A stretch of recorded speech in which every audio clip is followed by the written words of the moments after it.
여러분 안녕하십니까? 아침의 매일경제 이상훈입니다. 백신을 맞으면 에이즈에 걸릴 위험이 커진다. 말도 안 되는 소리인데요. 포퓰리스트워 그리고 막말로 유명한 브라질의 현직 대통령이 직접 한 주장입니다. 말도 안 되죠. 그런데요, 그분요, 요즘 정치적 위기 속에서 이런 주장을 한 건데요. 참으로 세상이 요지경이긴 합니다. 자, 그럼 먼저 일면 기사부터 전해드리겠습니다. 먼저 매일경제입니다. 자, 기사가 이쪽에 있습니다. 큰 사진과 함께 제목에 표시가 좀 돼 있는데요. 노태우 전 대통령 타계 그리고 의미를 좀 담았습니다. 쿠데타 그늘을 뒤로 하고 보통 사람 되어 떠났다 이렇게 돼 있습니다. 그리고요, 여기 보시면 자, 12.12 반란 그리고 직선제 대통령 영역의 삶이 있었다. 북방 외교는 큰 족적이다. 이렇게 평가를 좀 하고 있습니다. 이번엔 서울신문 보겠습니다. 역시 노태우 전 대통령에 관한 내용인데요. 12.6에 떠난 노태우. 그렇군요. 어제가 또 공교롭게 12.6입니다. 12.6 사태가 있었던 날이죠. 육사 동기인 전두환과 12.12 쿠데타다. 직선제 개헌 이후 첫 대통령 단선. 그러나 비자금 뭐 이런 거에 대한 뭐 얘기도 있었죠. 그리고 말년에는 지병을 앓았다. 유언을 어제 밤에 유족들이 좀 공개했는데요. 과오를 용서 바란다. 이런 유언을 남겼다는 겁니다. 다음은 한국일보 보겠습니다.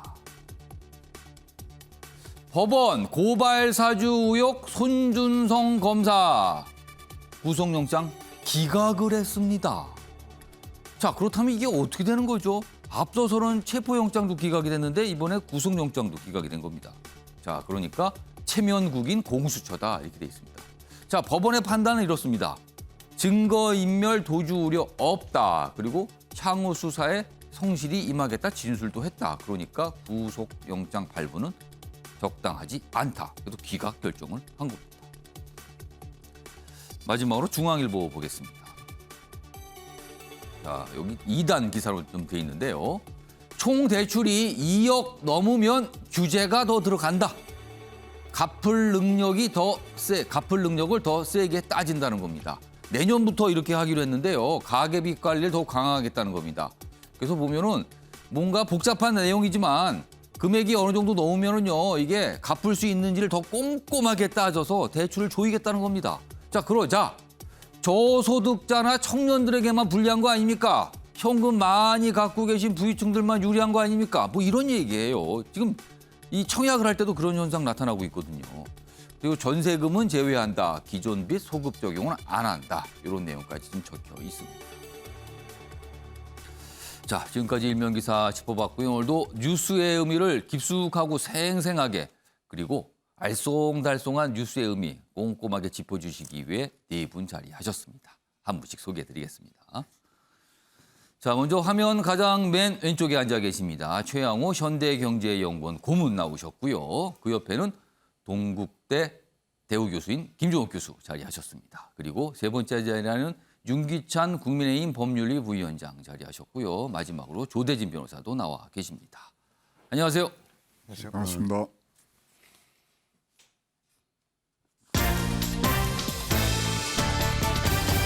오늘날 주요 이슈들을 정리했습니다. 아침을 여는 키워드 4가지가 화면에 준비되어 있습니다.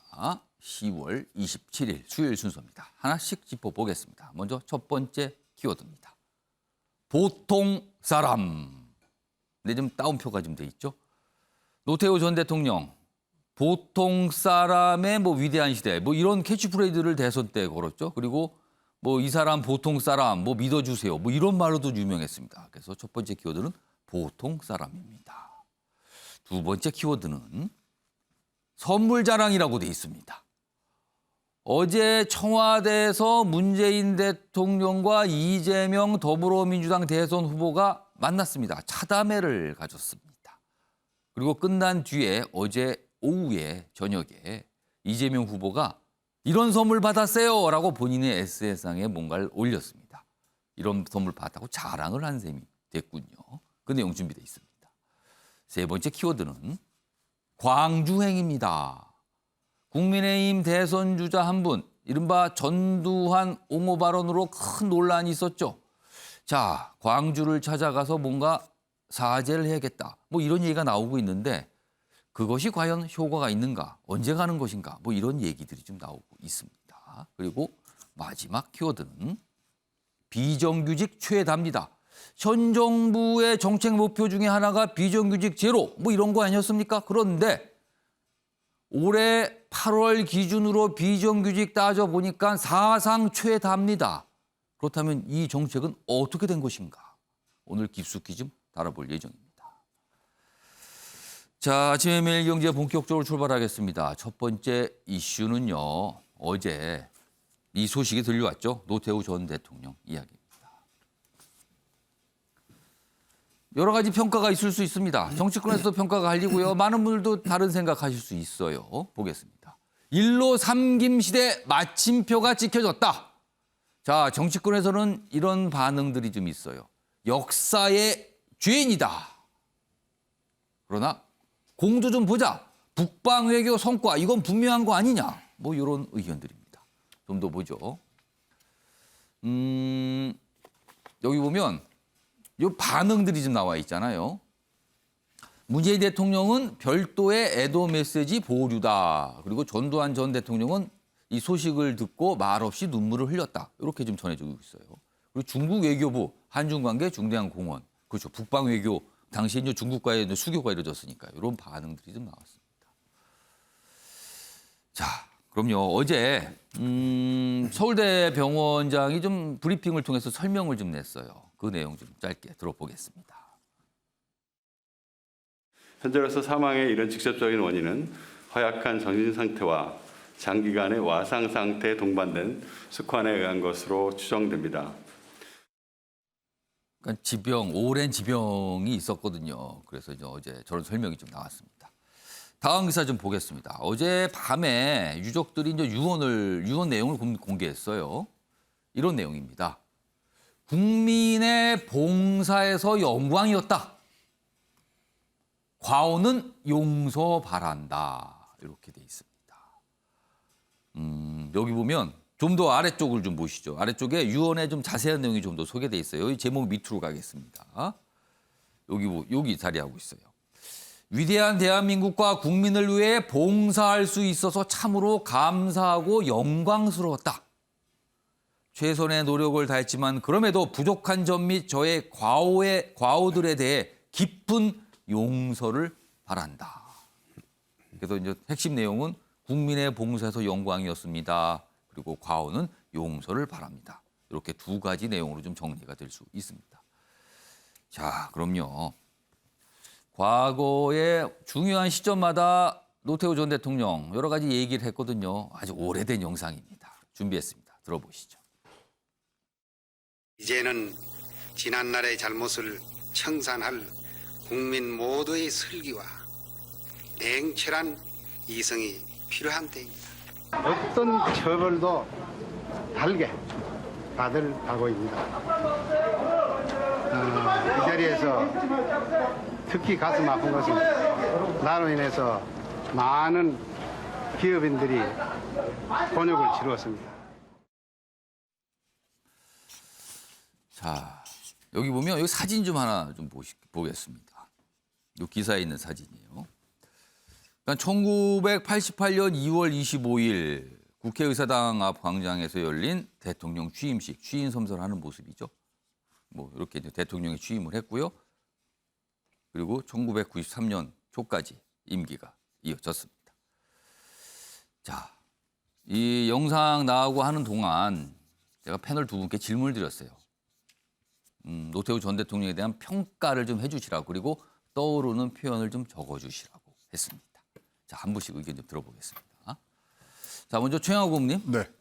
작고라고 쓰셨는데요. 일단 설명해 주시고요. 그리고 어떤 좀 평가를 좀 하시겠습니까? 뭐 이제 여러 가지가 얘기가 있습니다만 뭐 서고, 별세, 예. 그다음에 타계, 영면, 작고 뭐 이런 얘기들을 다 쓸 수 있는 부분들인데 지금 언론마다 사실은 그 표현이 조금씩 달라요. 그렇죠. 이제 타계는 공적인 느낌이 좀 있고요. 그다음에 이제 별세는 윗사람의 이제 죽음을 가리키는 말. 예. 그다음에 서거는 잘 아시겠지만 뭐 대통령이나 위대한 이제 지도자들한테 이제 쓰는 말인데 보통 사람 시대를 여신 분이에요.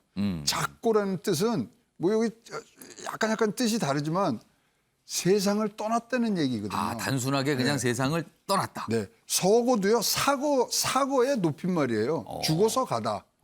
근데 가장 잘 어울리는 말은 보통 사람으로서 고인이 되었다가 가장 담백하게 노태우 전 대통령의 죽음을 우리가 표시할 것 같고요. 평소에 이 참 용기라는 말을 굉장히 자기의 어떤 좌우명으로 쓰셨거든요. 예.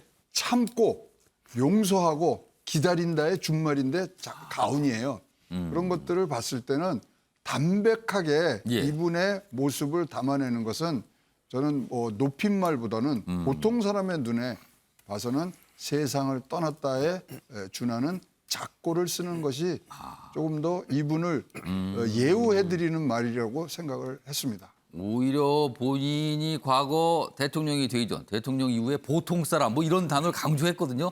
그런 뜻에서는 작고라는 좀 어떻게 보면 평범할 수 있는 표현이지만 이게 적합한 거 아닌가. 그래서 그렇게 쓰셨네요, 지금요. 자, 김종욱 교수께서는 뭐 여러 가지를 쓰셨어요. 일단 설명 좀 해주시죠. 예, 이제 국시대가 완전히 종언이 된 것 같다라는 생각이 들고요. 그러니까 쿠데타와 군사독재라고 하는 암울한 역사가 하나의 이제 일단락을 짓는 상황이 된 것 같다. 말씀하신 것처럼 군사 내란죄로 해서 이제 국민적인 단죄를 받아서 17년형을 예. 실형을 받았기 때문에 이런 부분들은 본인 스스로가 얘기했던 용서받아야 될 내용이라는 생각이 드는 거고요. 하지만 그럼에도 불구하고 이제 본인이 얘기했던 지금부터 유한한 삶이라고 말씀드렸는데 보통 사람이라고 하는 화두를 제기해서 선거에서 대통령이 됐었는데요. 아, 이 권력이 무상하구나, 유한한 삶이구나라고 하는 걸 느끼게 되는 거고요. 예. 그래서 그럼에도 불구하고 전두환과는 다른 삶을 살았다라는 생각이 들어요. 그러니까 대통령 재임 기간 동안 전두환은 후원을 통해서 장기 집권을 하려고 했었고 인권을 탄압했었고 예. 상당히 많은 나쁜 행위를 했음에도 불구하고 여전히 사죄하지 않았었습니다만 노태우 전 대통령 같은 경우는 임기 동안 저희 북방 정책과 남북 관계 새로운 활로를 만들었다는 측면에서는 예. 임기 동안에 한 역사적인 공은 분명히 있다라는 생각이 들기 때문에 좀 다른 삶을 살았다라는 생각이 드는 거고요. 어제 민주당도 논평이 조금 늦게 나오긴 했는데 그런 내용을 좀 담았어요. 예, 두 예. 전직 대통령은 다르다. 분명히 다르다. 이런 표현이 좀 있더라고요. 근데 이제 거기다가 이제 마지막에 이제 국가유공자 예우에 관한 법률에 의하면 내란죄를 지은 사람은 국립묘지에 안장할 수 예. 없다라고 나오는 것. 그러니까 법률이라고 하는 것이 국민들의 자기 입법의 원리이지 않습니까? 그러니까 이것을 우위할 수 없을 정도의, 그러니까 국민적 정서상 예. 노태우 전 대통령을 국립묘지에 안장할 수 없을 만큼의 죄가를 치렀다는 측면에서는 상당히 마지막 가는 곳까지도 우리가 그분의 죽음에 대해서 어떤 국민적인 마음의 공감이 있을지언정 역사적인 부분에서 국립묘지에 안장시킬 수 없다라고 하는 한계를 분명히 가지고 있다는 생각이 들어서 상당히 좀 여러 가지로 많은 생각들을 하게 만드는 것이 뭐 별세이든 작고이든 예. 상관없이 저는 그렇다는 생각이 들어서요. 우리 시대가 진짜 이제 하나의 종언을 구하는구나 이런 생각을 하게 됩니다. 조영호 고문님께 추가 질문 짧게 드릴게요. 노태우 전 대통령 하면 가장 먼저 떠오르는 게 뭡니까? 어떤 게 좀 생각나세요? 저는 뭐 다른 거 많이들 생각하시지만 저는 주식입니다. 주식이요? 예. 어째서 그렇습니까? 노태우 대통령 때 오. 주가 1000을 돌파를 합니다. 아, 그리고 그 당시에 700%의 예. 이 평균 상승률을 갖고 오거든요. 지수 상승률이요. 근데 제일 좋은 거는 뭐냐면 예. 포스코, 그다음에 한전에 이거를 국민주로 풉니다. 아, 상장을 시켰다는 건가요? 예, 그래갖고 이제 공모를 해서 국가가 갖고 있던 지분들을 다 나눠주거든요. 예. 그러면서 지금 개인 투자자들의 근원이 된 게 포스코와 한전입니다. 또 주식 얘기를 또 떠올리셨군요. 네, 저는 뭐 그쪽으로 하면서 근데 이것이야말로 예. 사실 이 뭐 여러 가지 북방외교 이런 것들의 훌륭한 거지만 경제의 근간을 이루는 부분들이 길게 간 점에서는 그 점에 저는 사실 노태우 대통령의 해안이 굉장히 높았다고 칭찬을 드리고 싶습니다. 그러니까 국민 주식, 뭐 이른바 국민주, 그다음에 개인 투자자들의 어떤 투자 활동 이런 거에 대한 어떤 시작점이 된 거 아니냐 이런 평가신 것 같아요. 김종욱 교수께도 똑같은 질문 드릴게요. 노태우 전 대통령은 가장 먼저 떠오르는 게 어떤 겁니까? 저 같은 경우는 보통 사람이라는 그 표현. 하지만 이제 보통 사람을 주장했었습니다만 그 노태우 대통령이 그 당시에 보통 사람을 위한 정치를 했는지에 대해서는 회의적이다라는 생각이 드는 거고요. 제가 이제 그 당시에 대학생으로서 학생운동을 했었기 때문에 예. 전두환, 이순자 구속투쟁부터 시작을 해서 범죄의 전쟁을 얘기했지만 범죄의 전쟁보다는 오히려 사회 세력이나 노동자를 탄압했던 과정들이 꽤 많이 있었습니다. 제가 공과가 다 있다고 생각이 듭니다만 저한테는 대학생활 내내 제가 학생운동을 할 수밖에 없게 만들었던 인물로서의 노태우 대통령이 생각이 나는데요. 예. 하지만 그럼에도 불구하고 공과가 분명히 있기 때문에 공은 공대로, 과는 과대로 인정할 필요가 있다는 생각이 듭니다. 어제 이제 뭐 별세, 뭐 타계, 뭐 여러 가지 표현이 나옵니다. 아무튼 소식이 들려온 이후에 정치권에서 많은 분들이 고민을 하신 것 같아요. 아, 이거 은평이나 입장을 어떻게 해야 될까? 어제 이재명 후보의 경우도 기자들이 바로 질문했을 때는 바로 즉답을 못했어요. 그리고 시간이 조금 지난 뒤에 SNS상에 본인의 어떤 입장 이런 걸 좀 내기도 했습니다. 그러니까 굉장히 여러 가지 평가와 여러 가지 의미가 섞여 있는 인물이란 뜻이 될 것 같습니다. 자, 그런데요. 한 가지 남은 문제가 있습니다. 이 문제는 아직 정리는 안 된 상태예요. 두 가지 기사가 있습니다. 보시죠. 내란죄 노태우 전 대통령 국립현충원 안장이 가능할까? 이게 이제 전직 대통령이었는데 현충원 안장. 그런데 내란죄. 이거 시동 선고를 받았잖아요. 물론 중간에 또 사면복권이 되긴 했습니다만. 자, 보훈처는 현행법상 안장 대상 아니다. 뭐 이런 입장이에요. 근데 국가장으로 결정된 가능. 그러니까 지금 두 가지가 있어요. 국가장을 할 것이냐, 현충원 안장을 할 것이냐. 이 두 가지 문제예요. 근데 이게 연결될 수도 있고 청와대는 논의한다는 입장. 유족은 장례를 검소하기를 원한다. 그리고 장지는 파주에 위치한 곳이다. 뭐 협의 중이다. 뭐 이런 얘기가 나오고 있어요. 기사 하나 더 있습니다. 보시죠. 자, 그런데요. 현행 법 규정이 모호하답니다. 현충원 안장 국가장 여부는 규정 자체가 지금 모호하게 돼 있다. 그러면 모호하니까 이게 해석이 필요하게 되는 거잖아요. 청와대는 국민 수용성 등 판단 필요하다. 이렇게 돼 있습니다. 자, 어제요. 청와대 대통령 비서실장이 국회에 출석했거든요. 그래서 관련 질문을 좀 받았습니다. 거기서 나온 이야기입니다. 들어보시죠. 사면, 복권, 또 예우 박탈 등을 국가장 시행의 제한 사유로 명시를 안 해놨습니다. 그렇기 때문에 국가장이 가능하다. 그러나 절차가 필요하다. 논의를 할 겁니다. 국립묘지 안장 문제도 또 다른 절차가 필요합니다.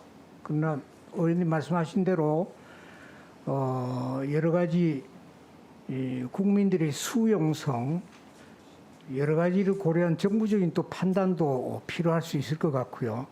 하여튼 절차에 따라서 내부 논의를 하겠습니다.